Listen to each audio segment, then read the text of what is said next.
courtroom was alive with the usual hum of anticipation.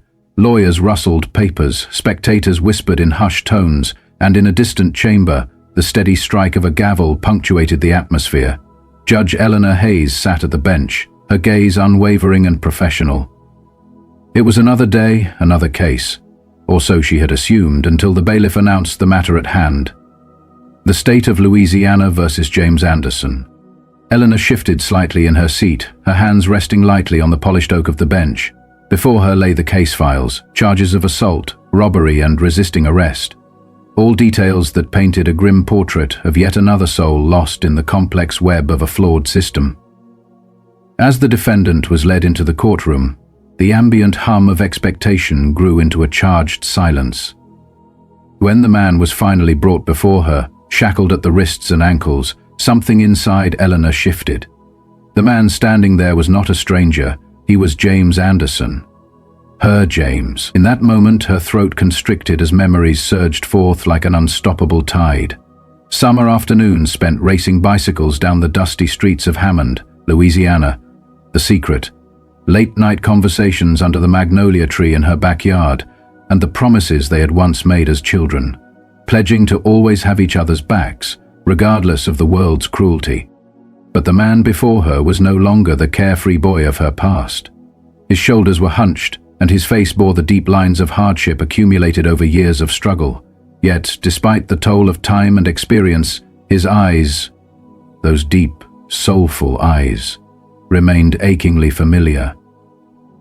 For the first time in her long and storied career, Eleanor's firm grasp on the gavel wavered. She hesitated, and for an agonizing moment the courtroom seemed to shrink, as if the walls themselves were closing in, forcing her to confront the impossible.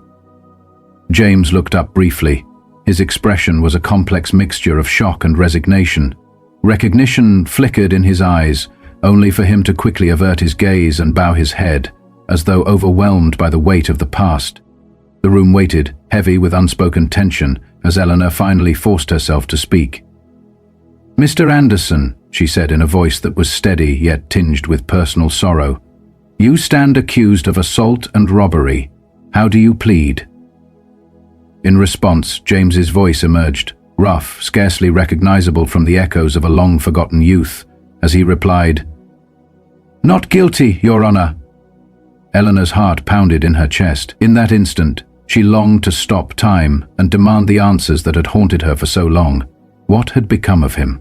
How had their lives diverged so drastically over the years? But her duty demanded composure. "Proceed," she instructed evenly as the prosecutor began his opening statements. Even as the prosecutor's measured tones filled the courtroom, Eleanor's mind wandered back to a time before the weight of responsibility had gripped her so tightly. Long ago, before she wore the black robes and wielded the gavel of authority, she and James had grown up in Hammond, Louisiana. Children from two very different worlds. Her family's home was modest, a one-story house with a white picket fence symbolizing simplicity and hope, while James's family resided in a weathered home at the end of a dirt road, surrounded by vast fields and the unspoken realities of segregation. Their friendship had been an anomaly in a town divided not by miles, but by invisible barriers, a secret bond forged in the innocence of youth. She remembered the day they met as if it were yesterday. Wandering too far from her own backyard, Eleanor had stumbled upon a quiet creek. There, by the water's edge, James was fishing, his line dangling loosely. In that moment of serendipity, as the gentle murmur of the stream mingled with the rustle of leaves, she had offered him a helping hand when his line became hopelessly tangled in the reeds. That small act of kindness sparked a friendship that blossomed into years of secret adventures, shared dreams, and whispered promises. "You ever think about leaving this place?" James had asked one balmy summer night as they lay on the grass beneath a canopy of stars. "Really getting out, going somewhere where people don't look at us funny just for sitting together?" She had laughed, dismissing the idea as nothing more than a fanciful musing. Yet even then, James had been serious. He had seen the world for what it truly was, a place that did not always make room for people like him. Their bond deepened in spite of the constant pressure, the sideways glances, the disapproving murmurs from both sides, and the ever-present weight of societal prejudice. For months, They had walked aside the city with constant levels of conversation. The way they moved felt always to distance but inevitably the fragile magic of their youth was shattered. It was the summer before high school when Eleanor's father caught them together on the porch. His voice had been cold and unyielding as he commanded, "Eleanor, get in. Now!" With a resigned whisper, James had murmured, "Go on." His tone laced with the sorrow of a friendship doomed by circumstance. That day marked the end of an era. They would barely see each other again. Her father forbade her from being near James, and soon after, his family moved away. In the years that followed, Eleanor threw herself into her studies. Her ambitions carried her far beyond the confines of Hammond, and she eventually attended law school, driven by dreams of justice and fairness. But she never forgot the boy who had taught her the true meaning of courage. Now, as she sat in the courtroom, Eleanor found herself wondering what had become of James. His record was a series of minor infractions, petty thefts, instances of loitering, hardly a record that screamed violence. Yet she knew too well that a few lines on a rap sheet could never capture the full complexity of a person's life. Just then, the prosecutor's voice cut through her reverie. He described the alleged crime. James was accused of assaulting a store clerk during a robbery at a convenience store in Baton Rouge. The clerk had sustained minor injuries and the cash register had been emptied. James, he said, was apprehended a few blocks away, with the cash allegedly still in his possession. Eleanor's eyes fixed on James as the prosecutor spoke. His posture was slouched, his hands tightly clasped in front of him, yet his expression remained an enigma. Was he truly the criminal the prosecution claimed him to be, or was there another side to the story? A side that the evidence did not fully reveal. The courtroom eventually adjourned for a lunch break, offering Eleanor a brief reprieve to gather her thoughts. In her chambers, her assistant Margaret approached cautiously. "Judge Hayes, are you all right? You seem a bit distracted," Margaret asked softly. Eleanor hesitated for a moment, wrestling with the impulse to confide that she knew the defendant, even if only in passing, but professionalism demanded restraint. "I'm fine," she replied, her voice quiet yet taut with emotion. "Just a lot on my mind." Deep down, however, Eleanor knew that she was far from fine.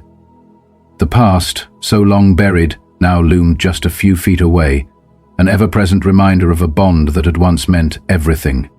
When the trial resumed, the courtroom was packed.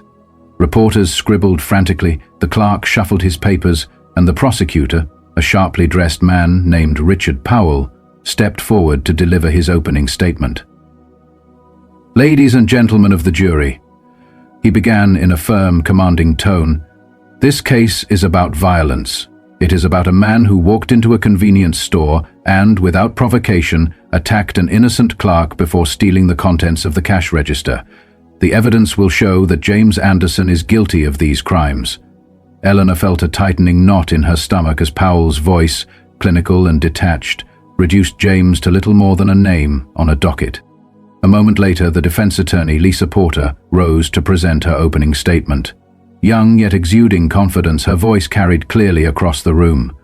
"The prosecution would have you believe that this case is straightforward," she declared. "But it is not. My client, James Anderson, has maintained his innocence from the very beginning. We will show that there is far more to this story than the assumptions made on the night of his arrest." The first witness called to the stand was a store clerk who had worked on the night of the incident. He described in meticulous detail how he had seen a man matching James's description enter the store, engage in a heated argument with the cashier, and then lunge over the counter. Despite the detailed nature of his testimony, something about his account felt rehearsed. Under Lisa's rigorous cross-examination, his responses were probed with surgical precision. "Mr. Chambers," she asked deliberately, "you stated that the man who attacked the clerk was wearing a red hoodie, is that correct?" "Yes," he replied. "Did you see his face clearly?" "Not really, it was dark and he had the hood pulled up." Lisa's eyes narrowed as she continued. "So you could not definitively identify the individual who committed the assault?" The witness's hesitation confirmed her suspicions. "No, I couldn't," he admitted, and with that, Lisa concluded her questioning. Eleanor noted a subtle shift in James at that moment. His shoulders straightened just slightly, as if the exchange had rekindled a faint hope within him. Next, the prosecution presented a surveillance video from the store.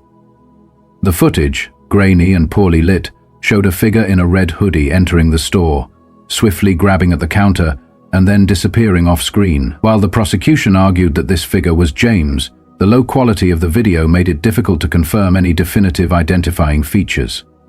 Eleanor studied the footage intently, silently questioning, could this truly be James? The figure moved with a speed and fluidity that rendered him almost like a shadow, leaving an unsettling gap in the narrative. Much of James's defense hinged on an alibi. He claimed that he had been walking home from a friend's house at the time of the robbery. However, the friend was unwilling to testify, citing a fear of retaliation from the community. Lisa Porter argued that while the absence of a willing witness did not conclusively prove James's innocence, it certainly cast serious doubt on the prosecution's case. The jury's expressions ranged from skeptical to uncertain as the trial wore on. Throughout these proceedings, Eleanor felt the heavy burden of her dual responsibilities. She was meant to be the epitome of impartiality, a pillar of fairness. But how could she remain so when every moment in the courtroom reminded her of their shared past?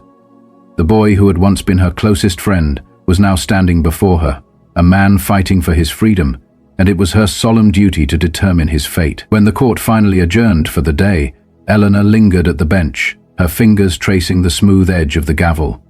She longed to speak with James privately, to ask him what had truly happened, but she knew that any contact outside the courtroom would not only jeopardize the case, but could also endanger her career.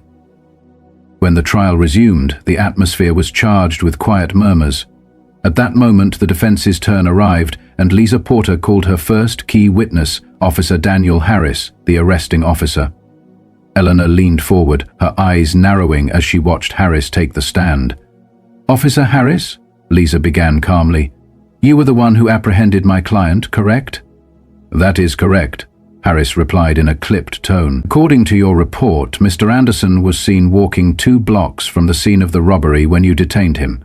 Is that correct?" "Yes," Harris confirmed. "What led you to believe that he was the suspect?" Harris shifted slightly in his seat. He fit the description, a black male in his mid-40s wearing dark clothing. Lisa's eyebrows arched slightly. "Dark clothing, you say? Yet, the suspect in the video was described as wearing a red hoodie. Did you find a red hoodie in Mr. Anderson's possession during your search?"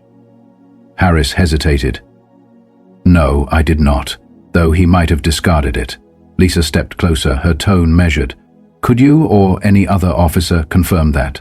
Harris's jaw tightened as he replied, "No, we didn't have time to search the surrounding area thoroughly. He was apprehended quickly." Lisa pressed further. "So to clarify, you arrested my client based solely on a vague description without any physical evidence linking him to the scene?" Harris fell silent, a silence that spoke volumes. Eleanor's gaze shifted to the jury. Several members exchanged uncertain glances. Lisa continued, "Officer Harris, do you recall if Mr. Anderson said anything at the time of his arrest?" "He did protest," Harris answered shortly, "saying he was innocent." "And did you consider investigating his claim, or did you simply assume guilt based solely on his appearance?" Harris's face reddened as he muttered, "I followed protocol." Lisa repeated the words slowly. "Protocol." Her tone was laced with skepticism. "No further questions, Your Honor," she concluded. As Officer Harris stepped down, visibly shaken and with his credibility in tatters, the courtroom buzzed once again. Eleanor's heart pounded in her chest. This trial had evolved beyond a mere case of robbery and assault. It had become a reckoning for an entire system, too eager to condemn without fully understanding the truth. In an unexpected twist, Lisa Porter introduced an expert witness, a forensic analyst who had meticulously reviewed the surveillance footage. The analyst explained that, based on the height and build of the individual captured on video, there was no definitive way to confirm his identity as James Anderson. Moreover, the analyst revealed that the timestamp on the footage had been altered, raising serious doubts about its reliability. Although the prosecutor attempted to dismiss this testimony as conjecture, the jury's expressions betrayed their growing uncertainty. A shadow of doubt began to creep into the room, and Eleanor could feel its weight as the day drew to a close. At long last, James was given the opportunity to testify on his own behalf. Despite warnings from his defense counsel, he insisted on taking the stand. As he approached, the soft clinking of his chains resonated through the silence. His voice, though quiet, carried a raw sincerity. "I've made mistakes in my life," he began, addressing the jury directly. "I have taken wrong turns and trusted the wrong people, but I did not commit this crime. That night I was simply walking home, minding my own business, when the police stopped me. They did not ask questions. They merely decided that I fit the bill." His voice cracked as he continued, "I have spent my whole life fighting to be seen as more than the labels others place on me, but now I'm tired. I just want the truth to matter." Eleanor's throat tightened as she listened. His words were not only a plea for justice, but also a desperate call for humanity. Eleanor glanced around at the jury. Their faces reflected a complex blend of doubt, empathy, and uncertainty. In that charged moment, the truth was no longer confined to cold evidence or rigid testimonies. It had become a battle of conscience, a struggle against the weight of prejudice and assumption. Eleanor understood that her role was not simply to uphold the law, it was to interpret it in a manner that truly served justice. The final day of the trial dawned heavy with anticipation. Closing arguments were delivered with precision. The prosecutor leaned on circumstantial evidence, urging the jury to trust in the system's process, while Lisa Porter implored them to see beyond the superficial details, to recognize the gaps in the case and to consider the humanity of the man on trial. Eleanor listened intently, her face remaining impassive, though her mind raced with conflicting thoughts. She knew her role was clear. She could not sway the jury, but she would have the final word if their verdict allowed any ambiguity. The burden of ensuring that justice was served weighed heavily on her. Hours passed as the jury deliberated.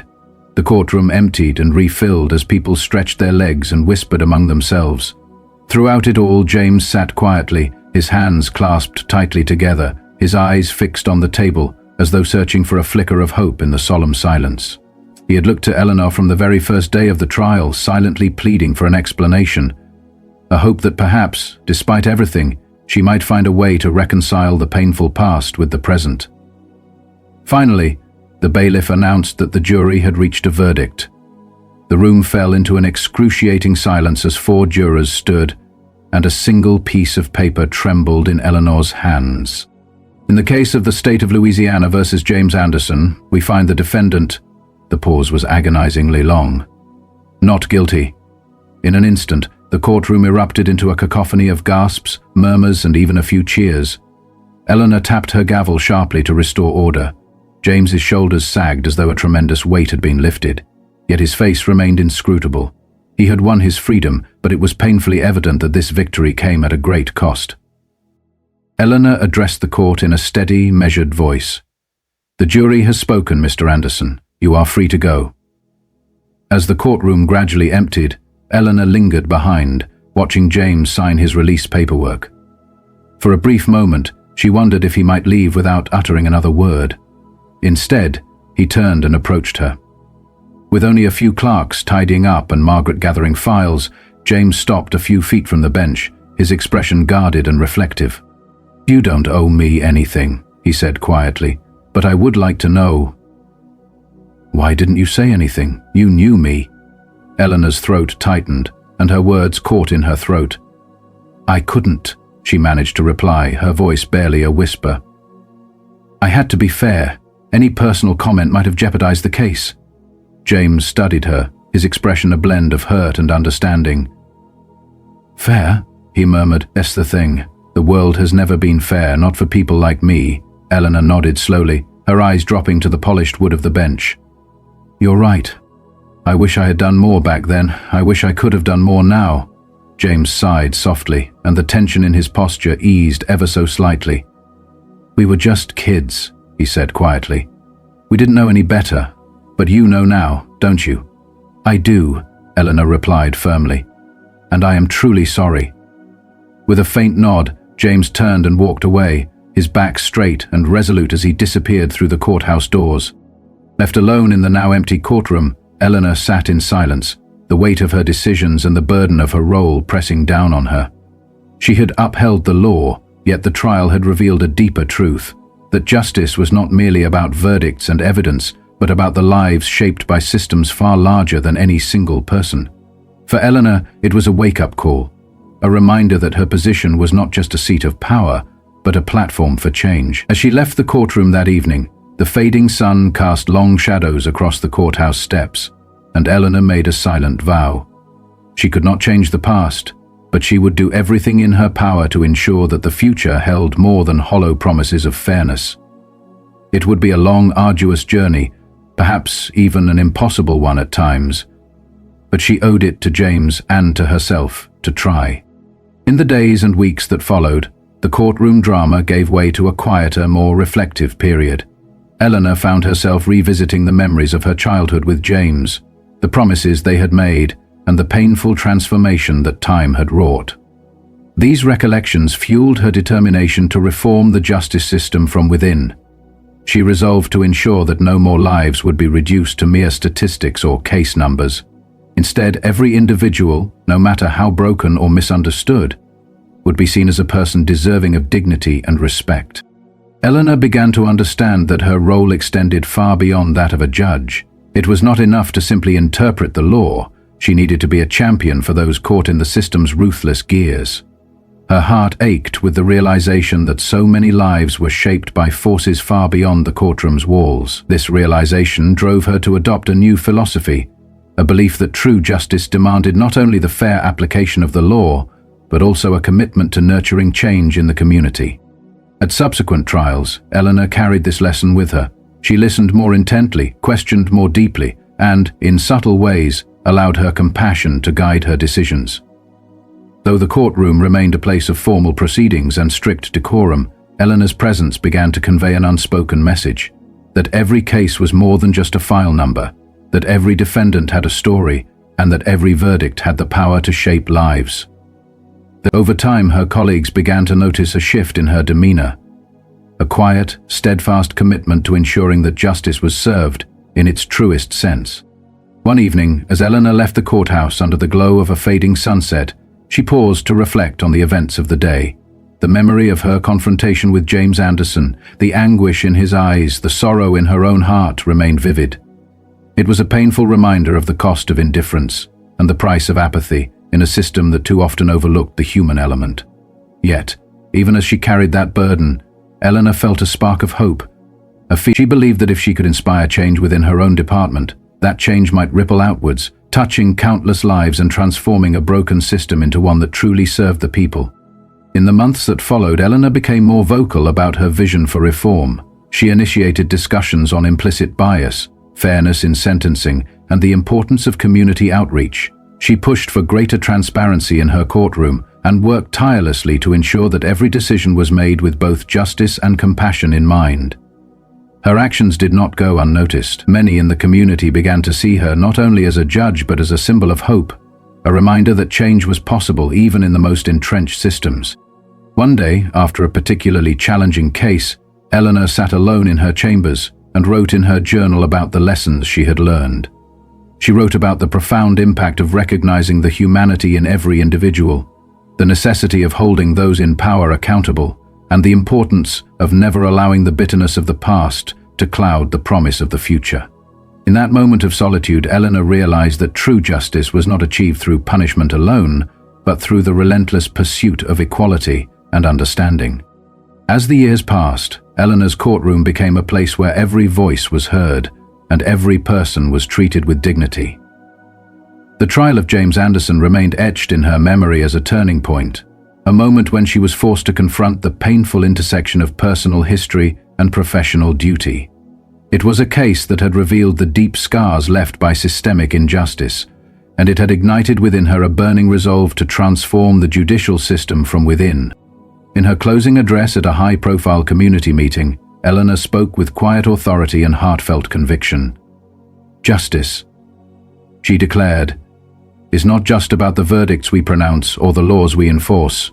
It is about the lives we touch, the hope we inspire, and the future we build together. Let us remember that every person who walks through these doors is more than a case number.